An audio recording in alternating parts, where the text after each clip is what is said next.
శ్రీ మాత్రే నమః. అందరిపై అమ్మవారి ఆశీస్సులు ఉండాలని అనుకుంటున్నాను. అమ్మవారు అందరిని చల్లగా కాపాడాలి. మన శ్రీమాత్రే నమః ఛానల్‌ని లైక్ చేయండి, సబ్స్క్రైబ్ చేసుకోండి. ఇప్పుడు ఈరోజు ఎక్కడికొచ్చాము అంటే కసింకోటలో వెలిసిన దుర్గమ్మ దగ్గరికొచ్చామండి. ఇక్కడ ఈ గుడి ఎప్పుడు నిత్యం పూజలతో ఉంటూనే ఉంటుంది. భవానీలు, భక్తులు ఎప్పుడూ కూడా ఈ గుడిని దర్శించుకుంటూనే ఉంటారు. అసలు ఒక చిన్న విజయవాడ అని చెప్పుకోవచ్చు ఈ అమ్మవారి క్షేత్రాన్ని.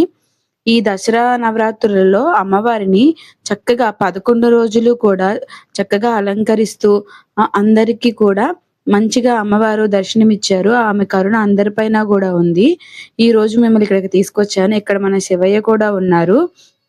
ఈ శివయ్యని నీట్‌గా చిన్న కొలనులాగా చేసి అందులో పెట్టారు. చాలా అంటే మనసుకి ఎంతో ప్రశాంతంగా అనిపిచ్చింది. ముందుగా మన శివయ్యని దర్శించుకుందాము. శివయ్య దగ్గర నుండి అప్పుడు దుర్గమ్మ దగ్గరికి వెళ్దాము.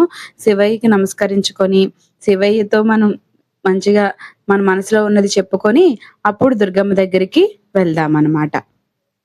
ఇక్కడ ఈ దసరా సమయంలో అందరూ కూడా అమ్మవారిని అసలు భక్తి శ్రద్ధలతో చక్కగా మంచి మనసుతో అమ్మని దర్శించుకోవడానికి వస్తూనే ఉన్నారండి.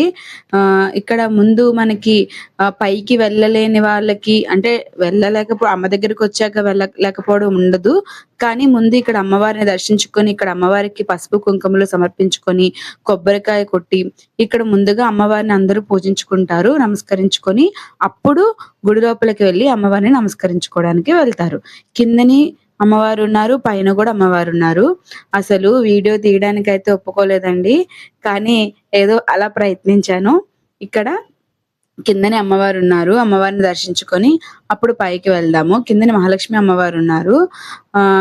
ఈ అమ్మవారికి దర్శించుకున్నాక మీరు గమనిస్తే ఇక్కడ అమ్మవారి గుడి ప్రాంగణంలో చక్కగా భవానీలు కానీ, వచ్చిన భక్తులు గానీ కాళ్ళు కడుక్కోవడానికి కావచ్చు, స్నానం చేయడానికి కావచ్చు, కిందని వాటర్ ఫెసిలిటీ కూడా ఉంటుందండి.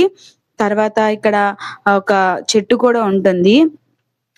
తర్వాత ఇప్పుడు పైకొచ్చి అమ్మవారిని దర్శించుకున్నాము. అమ్మవారి దర్శనం అయిపోయిన తర్వాత ఇక్కడ ప్రసాదం కూడా ఉంది. ప్రసాదం తీసుకొని అలా తింటూ ఆ సన్నిధిలో కూర్చొని అమ్మవారిని స్మరించుకుంటే అంతకన్నా ఏం కావాలండి మన ఈ జీవితానికి. అమ్మతో చెప్పుకుంటే అన్ని కష్టాలు తీరినట్టే అనిపిస్తది. తర్వాత చూడండి భక్తులు కూడా భవానీలు అలా వస్తూనే ఉంటారండి. అమ్మకైతే ఇంకా సాయంత్రం వేళలో అయితే అమ్మవారి వైభోగం ఇంకా బాగుంటుందండి. గుడి అంతా మంచి లైటింగులతోని అలంకరణలతోని అందరినీ ఆకర్షిస్తూ ఉంటుంది. ఇక్కడ ఎప్పుడూ కూడా నిత్యం పూజలు జరుగుతూనే ఉంటాయి. ఖచ్చితంగా ఇటువైపు గాని అంటే రాజమండ్రి సైడ్ వెళ్ళేటప్పుడు గాని, విశాఖపట్నం వెళ్ళే సైడ్ గాని ఇటువైపుగా వస్తే అమ్మని దర్శించుకొని వెళ్ళడానికి ప్రయత్నించండి. ఒక్కసారి అమ్మని దర్శించుకోవడం మొదలుపెట్టాక మరలా మీకు దర్శించుకోవాలనిపిస్తది. మన విజయవాడ కనకదుర్గమ్మని ఎలా మనం మర్చిపోలేమో, కసింకోట దుర్గమ్మను కూడా మనం మర్చిపోలేము.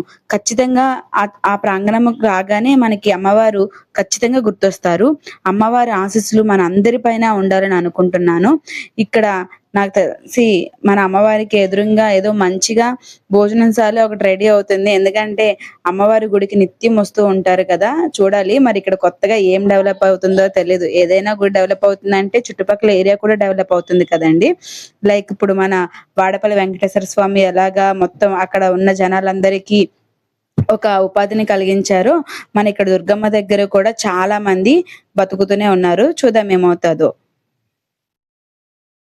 మీరు ఖచ్చితంగా నా ఛానల్‌ని సబ్స్క్రైబ్ చేసుకోవాలని కోరుకుంటున్నాను. మీకు శ్రీమాత్రే నమః.